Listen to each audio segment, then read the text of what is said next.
Today's topic is a continuation of what I had said in a previous video that Subsidy Raj is hindering India's progress. Some people have misunderstood what I'm saying. I'm not against subsidies. In fact, I've spent a lifetime designing subsidies for needy people. So I'm not against subsidies for needy people.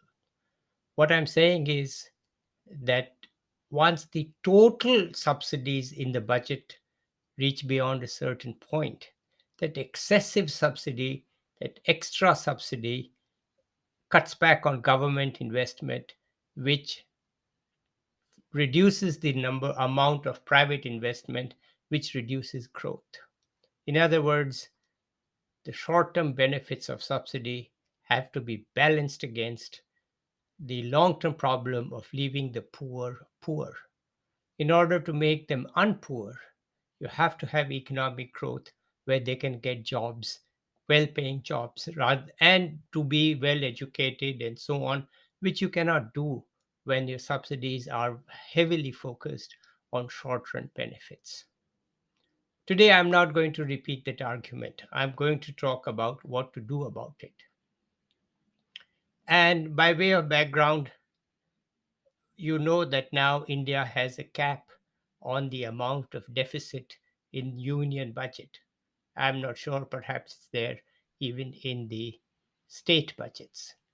And that cap didn't exist in the past. It's only like 20 years old. There's a law that says that the deficit cannot exceed a certain amount in terms of percentage of GDP. There are exceptions to it, but basically, there is a law that puts a cap on the deficit. The idea was to prevent the government from spending too much, and that's fine. But now the time has come to manage that deficit or that spending a bit more. In other words, even if you have a cap on the deficit, the government can still mismanage the budget by putting too much money into subsidies. So, what you need is a subsidy cap in addition to a deficit cap. So, the government's money cannot go beyond a certain amount into subsidies. That's what I'm saying. That look, within that limit, choose whichever subsidy you want. That's up to you, up to the politicians, that's up to society. So long as it is within a certain limit, you can have subsidies to group A, to group B, whatever. That's not my issue here. That's a matter of political and social decision making. But economic decision making means that just as you must limit your deficits, you must also limit the amount of the budget that's going into subsidies. And such caps have been installed in India after independence. They were not there initially. For example, the Supreme Court has put a cap on reservations. Supreme Court has put caps on many other things, like the number of MLAs that must defect before they are before their defection. Without that number, the defection is not valid.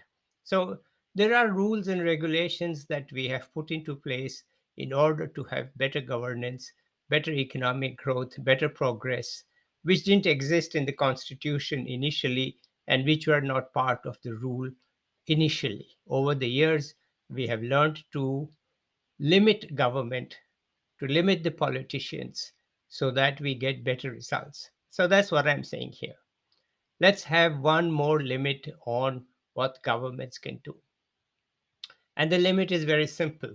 There is a total amount, percentage wise, of subsidy that you can give. Within it, choose whatever it is that you want to choose.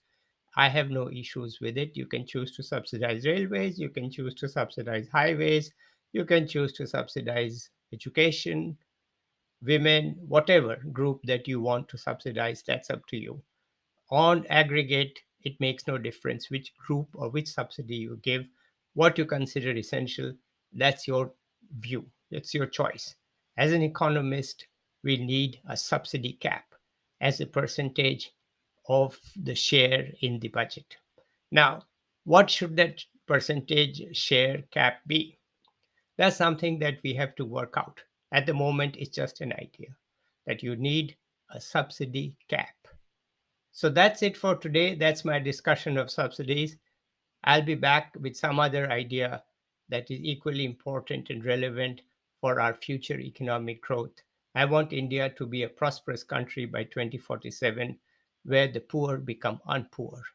Let's call that as a new term, that the poor become unpoor. Bye till then.